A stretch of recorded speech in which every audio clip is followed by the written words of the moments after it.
Okay, hi, this is Kavita Kundra. So, due to rainy seasons, no lights, no water at home.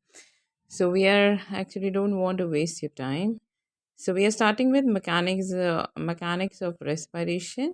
You can check your book, page number 131. Okay. So, here, mechanics of respiration, you have three phases. Okay, you can check in your book. So in mechanics of respiration, you just have to write there are three phases. One phase is inspiratory phase. First one is inspiratory phase. So inspiratory phase क्या होती है? Inspiratory phase को आप किस तरह से याद करेंगे? इनहेलेशन की तरह याद करेंगे. इंस्पिरेटरी फेज में इनहेलेशन होती है, यानी हम सांस को अंदर लेते हैं.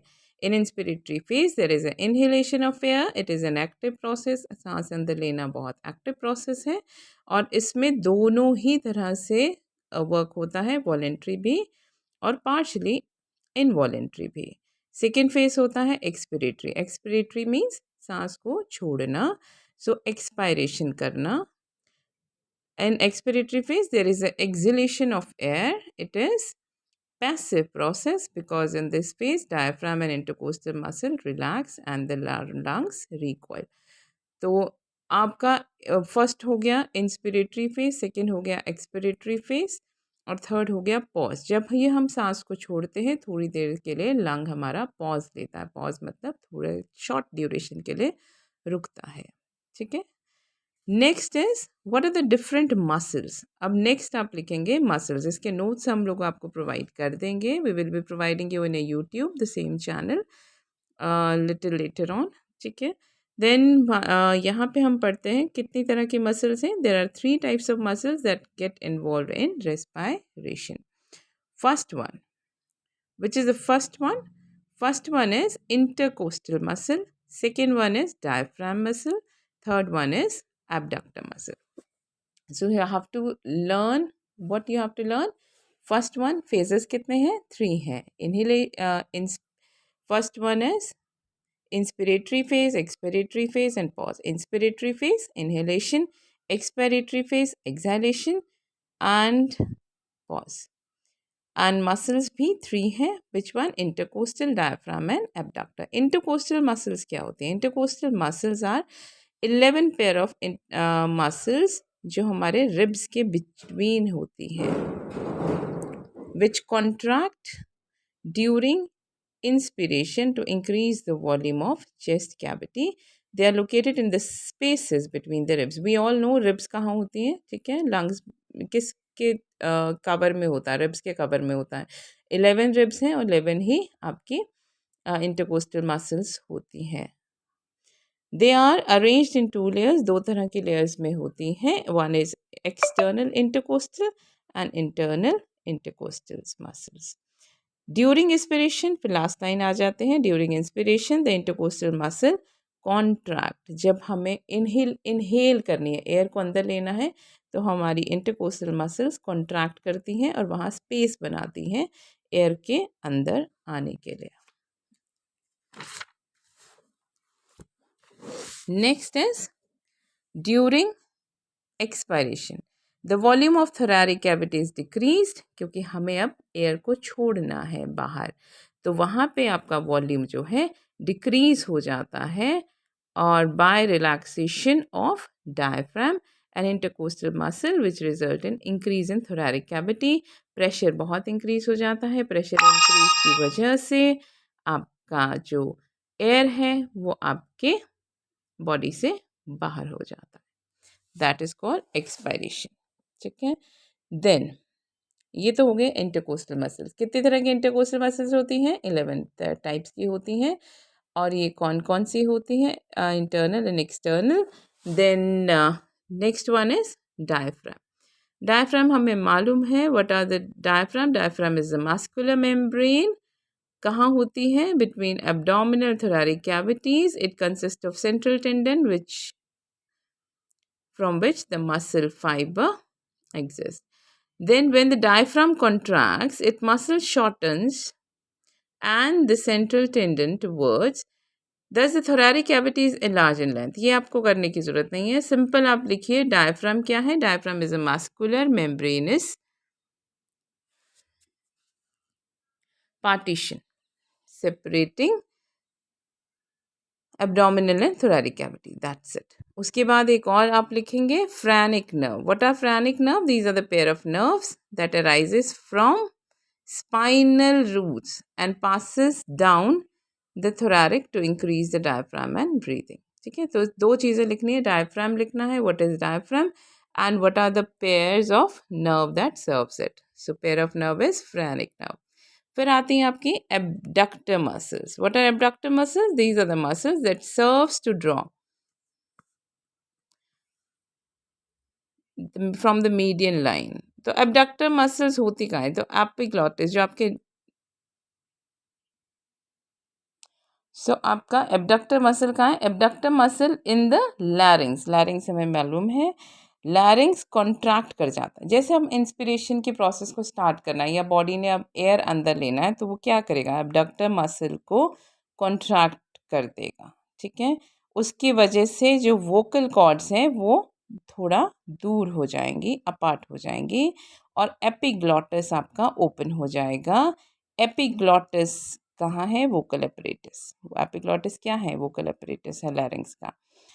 देन स्पेस बनेगा और वहाँ से आपका जो एयर है वो इनसाइड आ जाएगा।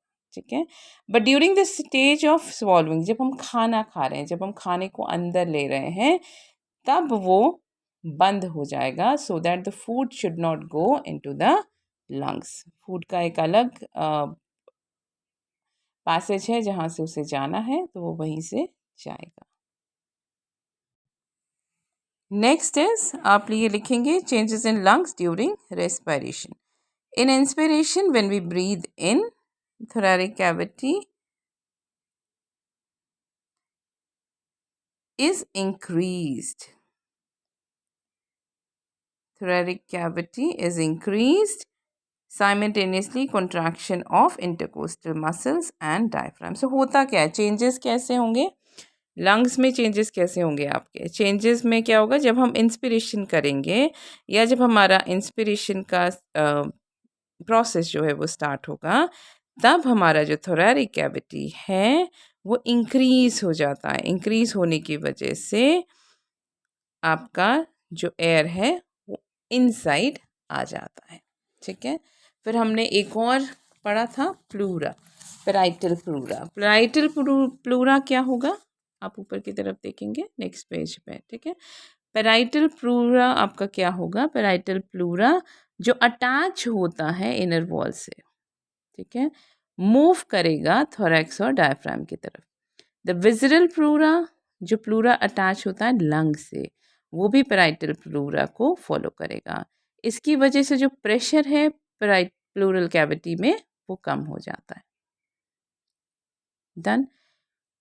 और इसकी वजह से एयर्स जो हैं वो लंग्स में आ जाते हैं। जहाँ अब आपको ये फिनोमिनन तो पता है कि हाई प्रेशर से हमेशा लो प्रेशर की तरफ ही एयर मूव करती है। जहाँ रिड्यूस हुआ उस तरफ आपका एयर पहुँच जाएगा। ड्यूरिंग एक्सपायरेशन, एक्सपायरेशन में क्या होगा? जब when the diaphragm and intercostal muscle relax, thoracic cavity is reduced in size, lungs recoil and expiration occur, तो उसमें एक्सपिरेशन हो जाएगा। तो इस तरह आपका इंस्पिरेशन एंड एक्सपिरेशन होगा।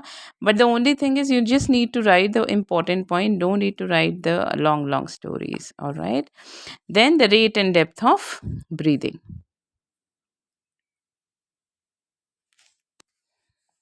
इस पार्ट पे आपने क्या लिखना है कि जैसे हमें मालूम है कि what are the normal rate of respiration. Normal rate हमें पता होना चाहिए कि हम कितना पर मिनट रेस्पायर करते हैं, तो 14 to 18 पर मिनट होता है नॉर्मल रेट। ठीक है, तो हमें मालूम होना चाहिए whenever normal person breathe तो कितना होता है? 14 to 18 पर मिनट।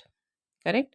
अब इसके अलावा the rate and depth of breathing very depend upon the, अब रेट ऑफ ब्रीदिंग किस पे डिपेंड करेगा? आपकी फिजिकल एक्टिविटी पे डिपेंड करेगा, आपके इमोशनल स्टेट्स पे डिपेंड करेगा, या आपको कोई डिजीज़ ना हो उस पर डिपेंड करेगा।